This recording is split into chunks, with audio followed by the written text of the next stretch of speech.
Hey everyone, it's Ryan Leonard with Wolfnest Property Management. Today we're going to be talking about allowing pets in your rental, whether or not you should do it. So let's take a look. So the first thing I always like to look at is the data. So reports show that 2/3 of Americans have pets, and a pet is not always just a dog or cat. It can be anything. It could be a hamster, a guinea pig, a parrot, but 2/3 of Americans have pets. So that's a big factor when you're making that decision. Okay, potentially I could be missing out on X number of tenants that could have a pet if you do not allow pets. But let's go in a little bit further. So I always like to look at the challenges first, not just the advantages. Let's look at some of the challenges that you're going to see if you do allow pets to the property. Now, obviously, the big one is damages.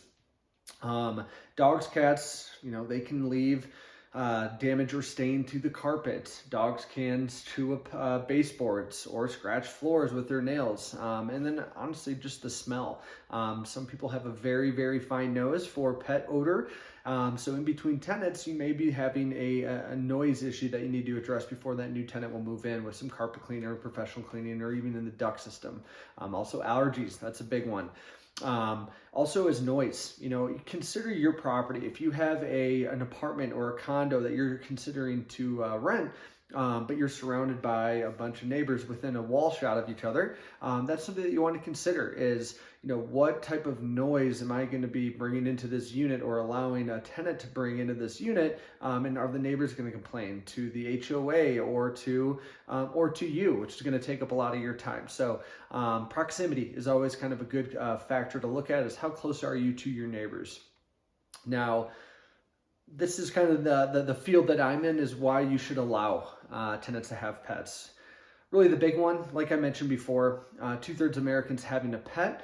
Potentially you're missing out on 2/3 of the market if you say no pets allowed. So I always recommend allowing pets in the property. Obviously, if there's going to be proper screening as far as the actual tenant themselves, which usually there is a correlation between a responsible pet owner and someone that has 700 plus credit or makes 3 times that monthly rental rate or has a clean background. Those are all things that help, are typically going to show that they are going to be a responsible pet owner.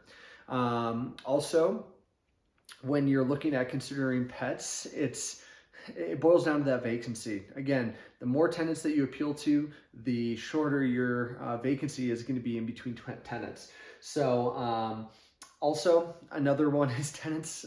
If you say no pets allowed, there is a chance that they just may go behind your back and purchase a pet. Now, even if you do surprise inspections or security inspections at your own property and you give them a 24-hour heads up, okay, they may be stashing that dog or cat or parrot at a friend's or family member's, kind of hiding all the evidence, and you're really missing out on that additional revenue. So that's another good one, is the potential revenue streams that you open up if you allow pets. Now, we've done everything here at Wolfnest. We've tried pet deposits.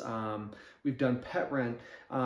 There's a lot of things that you can do financially to really minimize some of that risk. So yes, you're holding the deposit, but maybe you're charging a monthly pet rent or additional pet cleaning fee that you're going to utilize when that tenant moves out before that next tenant. So other things to consider if you're looking at allowing pets or kind of on the fence between should I or should I not, if your property is part of an HOA, see if there's anything in the CCNRs or the HOA rules and regulations that do not allow certain breeds or certain weight restrictions for dogs. Also look at your city ordinances and get a feel for the neighbors too. If they've got small kids, maybe you can have a certain breed restriction that you want in place just so the limit the potential liability down the road. So when you're making that decision, bottom line, it's up to you. Obviously, you want to weigh the pros and the cons.